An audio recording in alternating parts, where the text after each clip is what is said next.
Viva Voz, com Vera Magalhães.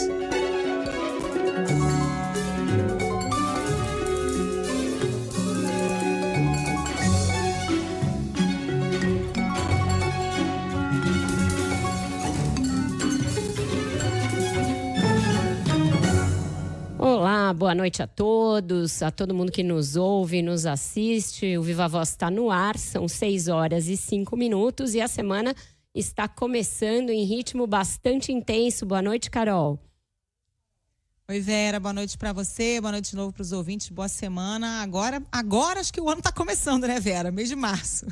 Parece que agora não vai ter carnaval, não vai ter tanta viagem. O ano, quem sabe, vamos sempre deixar uma ressalva, vai começar.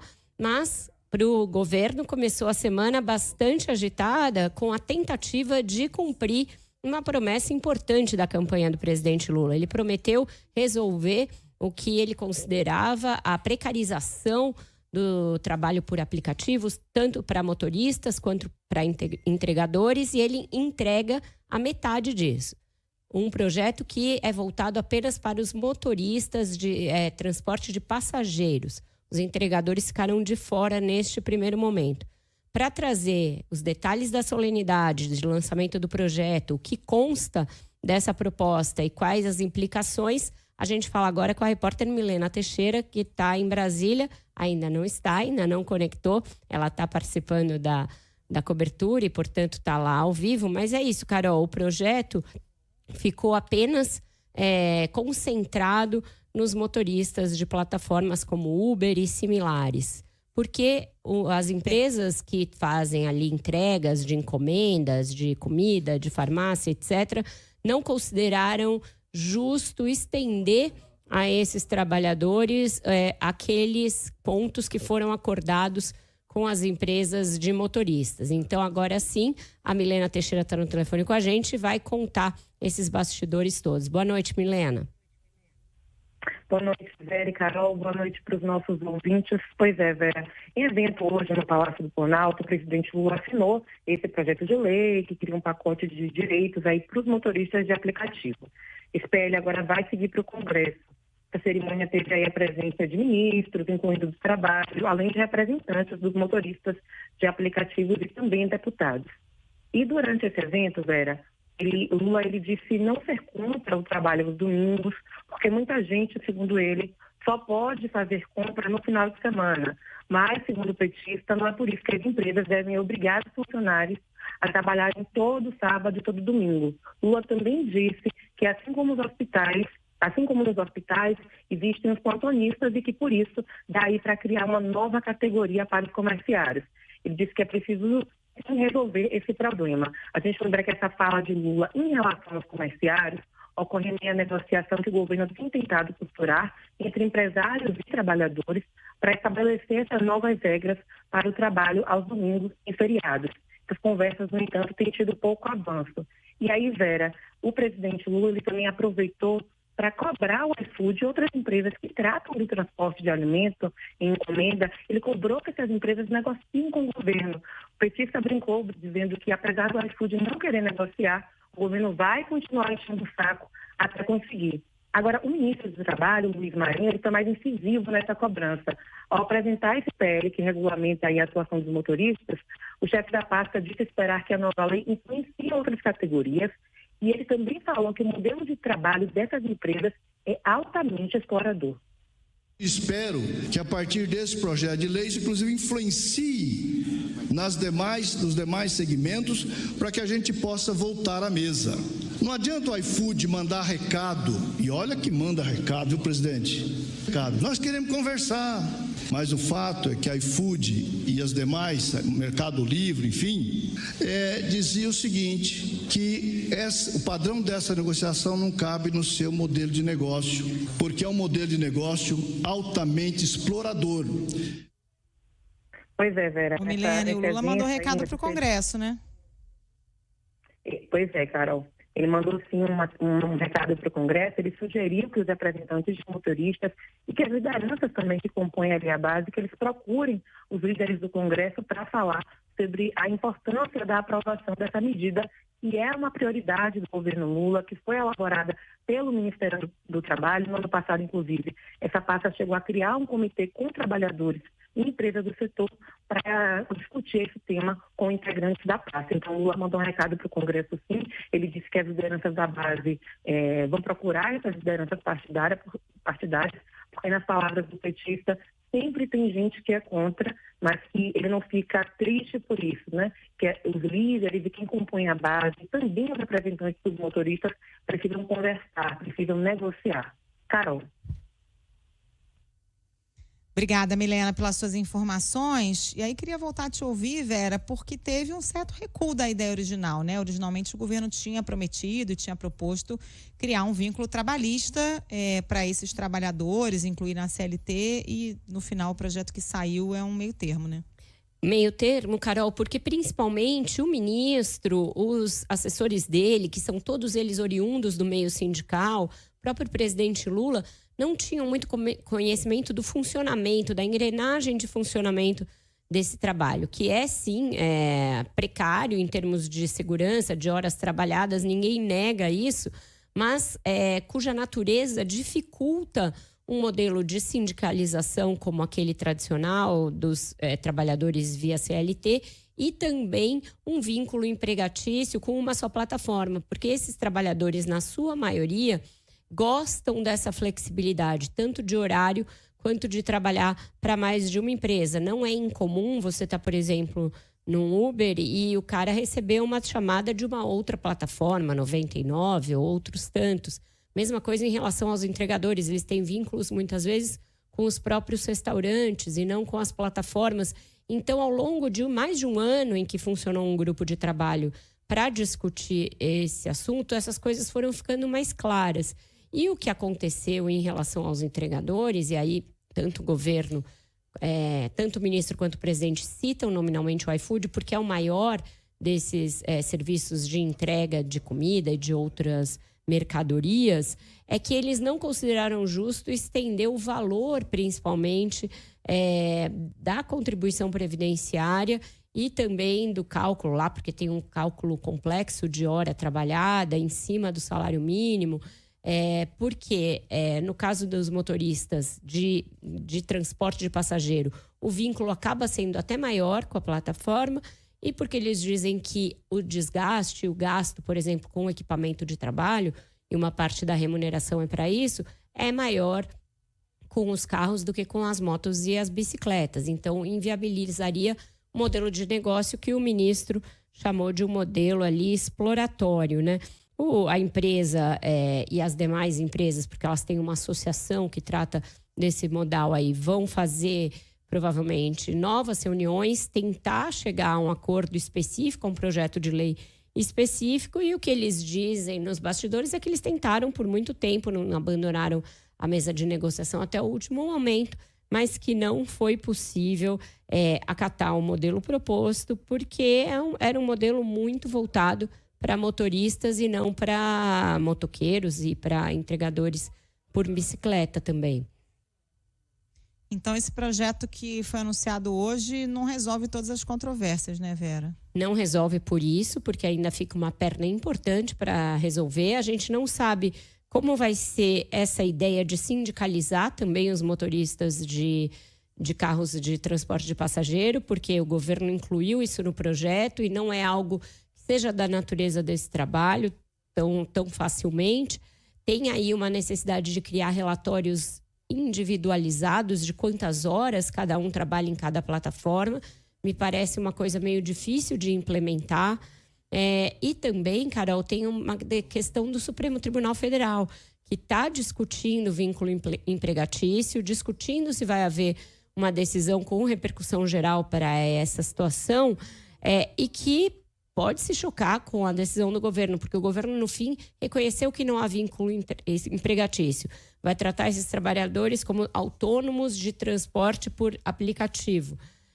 Mas não sabemos se o Supremo vai entender da mesma maneira. O que eles estão decidindo até agora é que sim, vai haver um vínculo geral, uma repercussão geral, para que toda decisão do Supremo a respeito disso tenha essa repercussão em outras instâncias da justiça, para evitar que cada juiz decida de uma maneira. Até agora, na maioria, os ministros do Supremo que julgam esses casos têm julgado pelo não vínculo empregatício. Mas eu acho que esse mérito vai ser tratado num outro momento no Supremo. Então, também ainda tem essa possibilidade do Supremo entrar nesse assunto. Ainda tem muita água para passar embaixo dessa ponte. Vera, o nosso segundo assunto, a gente está aguardando a Samantha Klein conectar para trazer aqui os detalhes, mas hoje o governo anunciou o relatório da Agenda Transversal Mulheres, PPA 2024-2027. Trocando em miúdos, é um documento aí detalhando os planos do governo para o avanço das políticas públicas para as mulheres no plano plurianual de 2024 a 2027. É também uma agenda aí muito cara, promessa de campanha, e fez parte até do acordo da ministra Simone Tebet quando apoiou Lula, né, no segundo turno, essa agenda aí de equidade para as mulheres. A Samantha acho que já conseguiu conectar para trazer os detalhes para nós. Oi, Samantha, boa noite.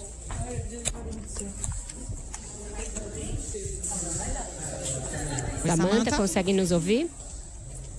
Agora sim, Vera e Carol, exatamente. A gente teve esse evento grande aqui na sede do Banco do Brasil, em Brasília, envolvendo todas as ministras de governo, inclusive a ministra do STF, Carmen Lúcia, a primeira-dama Janja da Silva. E foi justamente na semana que impacta aí o Dia Internacional da Mulher, trazendo aí os objetivos, as metas para que sejam justamente reduzidas as diferenças entre homem e mulher na questão do trabalho, mas também redução de violência de gênero, além da mortalidade materna, que é muito alta. Inclusive a ministra Anísia Trindade da Saúde trouxe alguns dados, diz que são muito elevados aqui para o país. Entre as metas principais, até 2027, o objetivo, Vera e Carol, é reduzir em 10% a disparidade de renda média do trabalho entre homens e mulheres. Para alcançar a meta, se estima que vai ser necessário aumentar para 45% o percentual de mulheres nos espaços de poder e decisão, o que inclui cargos no setor público, não somente no setor privado, mas também na política. Entre as políticas públicas determinantes para reduzir a disparidade no trabalho estão levar creche ou escola para 50% ou mais da população brasileira, ou seja, os pequenos de 0 a 3 anos. Construir 90 centros de parto normal, além de 60 maternidades em todo o país durante esses 4 anos de vigência do plano plurianual. Outros pontos importantes, conforme esse relatório que foi elaborado pela ONU Mulheres e pelo Ministério das Mulheres, está a redução em 16% do número de mortes violentas de mulheres dentro de casa e também reduzir em 55% a mortalidade materna. Vera e Carol. Ô Samantha, e teve algum tipo de puxão de orelha da ministra das Mulheres, Cida Gonçalves, em relação a empresários? Olha, tem sim. A ministra Cida Gonçalves, ministra das Mulheres, lembrou da lei da igualdade salarial. Vale lembrar que foi aprovada no Congresso Nacional no ano passado. Ela já está valendo. Inclusive, nesta semana, até o dia 8, os empresários têm que entregar um relatório falando dessa equidade, até porque a ministra disse o seguinte: tem sido alvo de judicialização muitos empresários buscando a justiça, e ela ressalta que nenhuma mulher pode ganhar 22% menos pelo mesmo trabalho que faz um homem. A gente tem um trechinho da fala da ministra Cida. Então, da lei da igualdade salarial, é necessária uma parceria também com os empresários, também com as confederações, com as federações empresariais, para que nós possamos atingir as metas colocadas no PPA. A ministra Aniele Franco, ministra da Igualdade Racial, também falou a respeito da igualdade de salário, de renda entre as mais diferentes mulheres em termos de gênero e raça, não somente as mulheres brancas, mas as negras, quilombolas, indígenas. E ela se emocionou, teve um momento ali, Vera e Carol, que ela acabou se emocionando, porque ela disse, agora é março, porque ela justamente lembrou do 14 de março, justamente quando completa 8 anos da morte de Marielle Franco e do Anderson também, claro. E aí tem essas investigações sendo aí acrescidas, mas ela se segurou, né? E aí seguiu falando a respeito disso também, Vera e Carol. Obrigada, Samantha. E também teve a Janja, né? Eu já ia encerrar aqui, mas teve uma fala da primeira-dama também, né, Samantha? E deixa eu só fazer uma retificação. A morte da vereadora Marielle vai completar 6 anos, né? Foi 2018. 6 anos, eu peço perdão. Eu peço perdão. Imagina. Aliás, obrigada. Eu falei, já estava na dúvida mesmo da morte dela, então até para a gente lembrar aí que realmente estão avançando essas investigações e lembrando que não somente a Marielle, mas também o próprio Anderson Gomes foram executados, né, no centro do Rio de Janeiro há 6 anos e não há 8 anos, como eu disse antes, porque foi em 14 de março. E Vera e Carol, quem também falou a respeito aqui, foi muito aplaudida, né? Foi a primeira-dama Janja da Silva.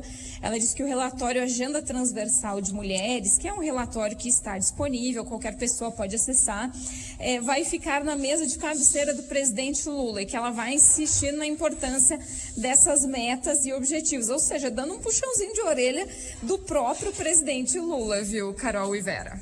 Agora sim, obrigada, Samantha.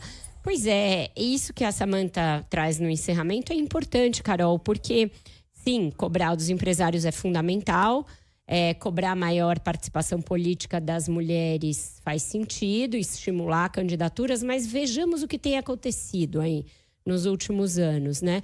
O governo Lula começou com um recorde de mulheres em postos de primeiro escalão, mas reduziu essa participação ao longo do primeiro ano, né? Foram demitidas a ministra Daniele, foi demitida a ministra Ana Moser. A gente viu a presidente da Caixa Econômica Federal ser afastada, tudo bem que depois foi substituída por uma indicada do Centrão, mas foi afastada uma mulher, aliás, por um indicado do Centrão, foi um homem que assumiu o lugar. Então, essas coisas não condizem com o discurso, não condizem com o discurso de aumentar a presença feminina e diminuir o gap de representatividade que existe no primeiro escalão. Não adianta reunir as ministras numa festa, numa solenidade, num momento como esse, e aí, ao longo do ano, as brigas em que as ministras mulheres entram, elas saírem derrotadas. Por exemplo, Marina Silva tem aí muitos testes de fogo pela frente. A gente tem visto tentativas de passar por cima da pauta ambiental em nome de interesses tanto da pauta de investimentos quanto da exploração de petróleo. Então, a hora de ver se as mulheres de fato estão empoderadas é quando surgem controvérsias, principalmente com ministérios comandados por homens e que envolvam grandes interesses econômicos. Da mesma maneira, a ministra da Saúde, Nízia Trindade, tem sido alvo de uma série de tentativas de desestabilização por parte de lideranças políticas. Até aqui o governo tem sido firme na defesa dela. Então, neste caso, é um caso em que o discurso condiz com a prática. E ela está sendo, portanto, mantida, está tendo o seu trabalho reconhecido, endossado, mas até quando, né? A partir de que momento os interesses políticos podem também atingi-la. Então, são essas as balizas que a gente tem que olhar. São esses os dados que a gente tem de olhar para além do discurso, para além da foto bonita no dia 8 de março. Da mesma maneira, em eleições, quem são as mulheres que o presidente Lula vai apoiar fortemente? Para quem ele vai fazer campanha? Quais são as mulheres cuja camisa ele vai vestir nas eleições municipais desse ano? Até aqui, a gente sabe só do apoio efusivo a candidatos homens.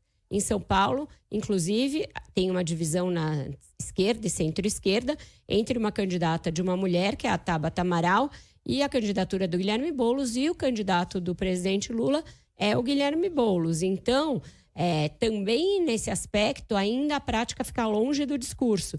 Há pouco tempo, o PT, partido do presidente, apoiou as várias votações que houve no Congresso para acabar com multa para não cumprimento de cota, para reduzir a necessidade de financiamento, inclusive, para candidaturas femininas na mesma proporção. Então, a gente ainda está para ver se essa agenda ela sobrevive o ano inteiro ou se ela é ali algo que fica guardado numa gaveta e todo dia 8 de março é retirado de lá, Carol. Bom, vamos fazer então um rápido intervalo. A gente volta já com mais Viva Voz. CBN Ponto de Vista, com Pablo Hortelado.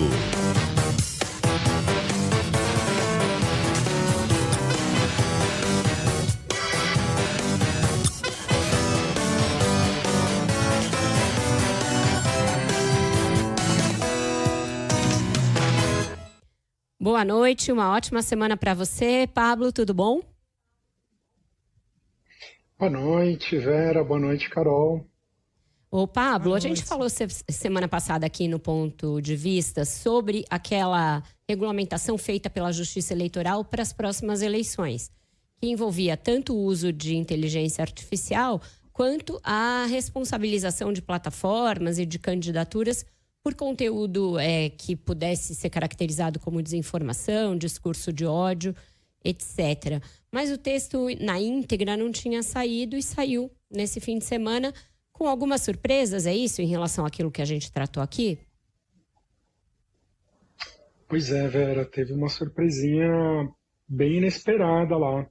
Eu digo surpresa porque o processo de construção dessa resolução do TSE, que é o que regula propaganda, as campanhas eleitorais nas eleições, ele foi bem aberto, né? Primeiro o tribunal publicou uma minuta, né, que é um esboço, depois teve audiências públicas, as pessoas mandaram contribuições, teve mais de 1.000 contribuições, então foi um processo de construção que teve muita colaboração da academia, da sociedade civil, de juristas, e ele estava caminhando num sentido. E teve uma surpresa ali que apareceu no texto final.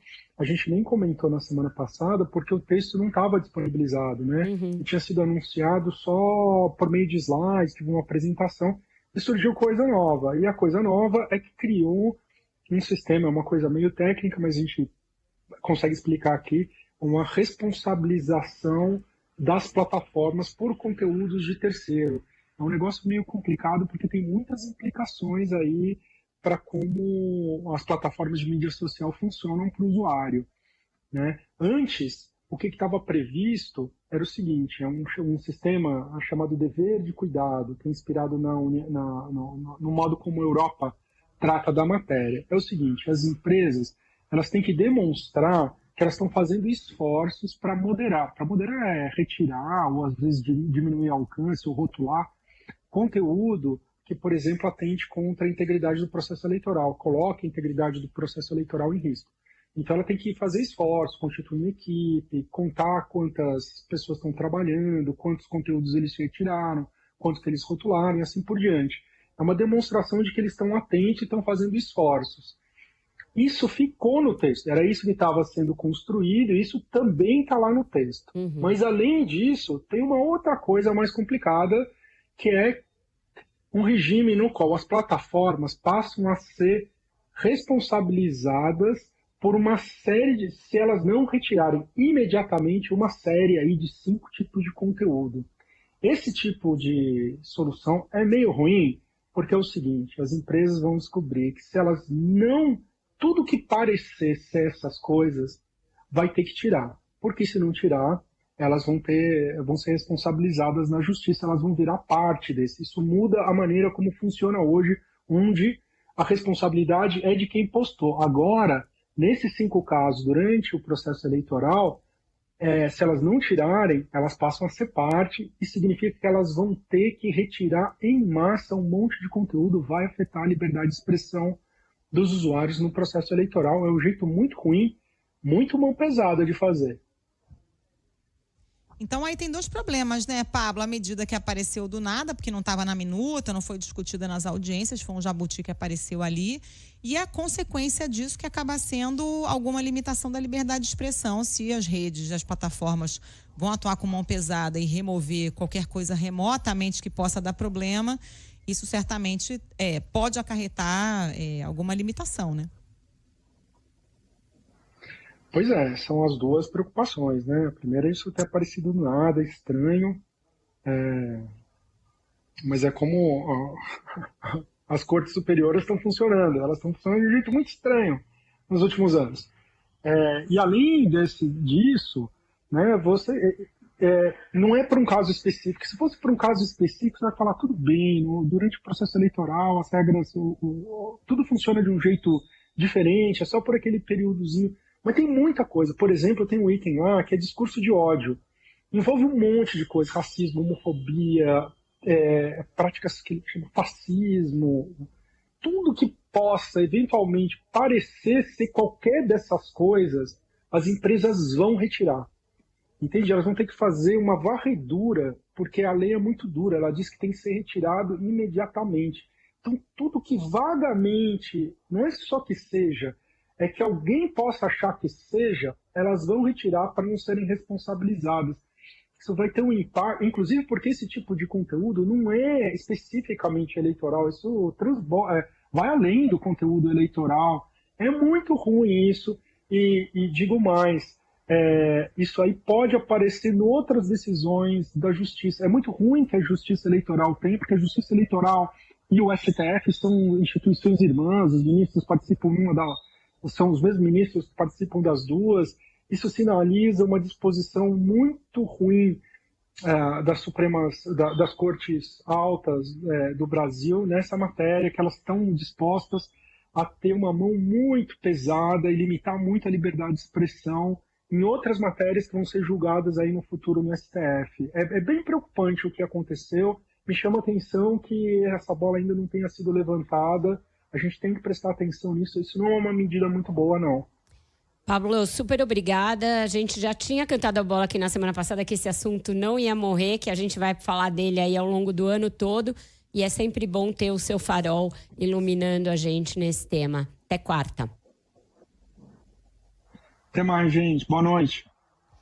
O Carol, Tchau, e Pablo, hoje obrigada. um dos assuntos do dia foi o depoimento dado na sexta-feira, que veio à tona somente hoje, do general Freire Gomes, ex-comandante do Exército, a respeito da participação dos militares e do ex-presidente Jair Bolsonaro em reuniões para tratar daquela trama golpista que a gente vem assistindo aí a investigação por parte da Polícia Federal.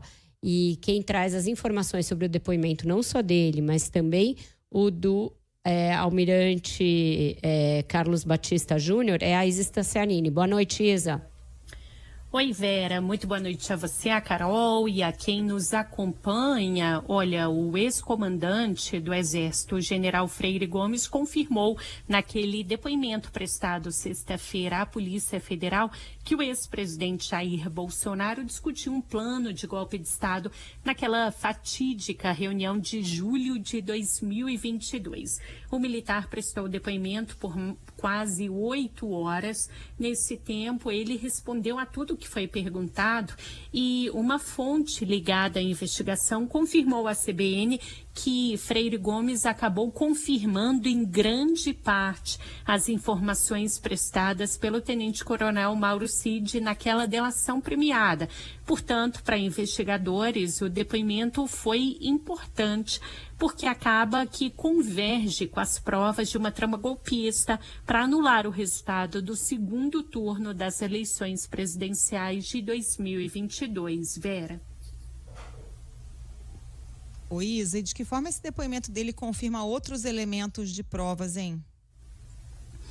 Carol, a confirmação de Freire Gomes acaba também convergindo com aquele depoimento que o brigadeiro Batista Júnior, que era comandante da Aeronáutica no governo Bolsonaro, também reforçou à Polícia Federal. Isso porque o brigadeiro prestou depoimento 14 dias antes de Freire Gomes e admitiu ter participado dessa reunião que discutiu a minuta do golpe. Portanto, para a Polícia Federal, tanto o depoimento do general Freire Gomes quanto a fala do brigadeiro Batista Júnior confirmam a tentativa de Bolsonaro de reunir apoio da cúpula das Forças Armadas em uma trama golpista que só acabou não se concretizando por vontades alheias ao ex-presidente Bolsonaro.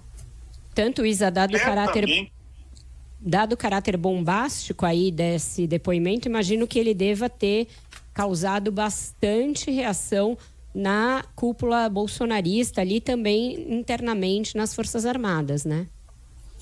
Exatamente, Vera. Eu cheguei a conversar hoje com um deputado da base de apoio do ex-presidente Jair Bolsonaro e ele me confirmou que sim, gera um desconforto esse depoimento aí do ex-comandante do Exército, o general Freire Gomes, mas ele me disse que, assim como a delação do tenente-coronel Mauro Cid, tudo que o ex-comandante do Exército disse precisa ser confirmado e checado pela Polícia Federal. Agora, embora de um lado esse depoimento tenha gerado um desconforto desses aliados que chegam até a avaliar uma espécie de traição da cúpula das Forças Armadas ao então presidente Bolsonaro, de outro, militares acabam amenizando a participação aí das Forças Armadas ao dizer que as instituições não iam aderir a uma trama golpista, como me explicou o general Paulo Chagas.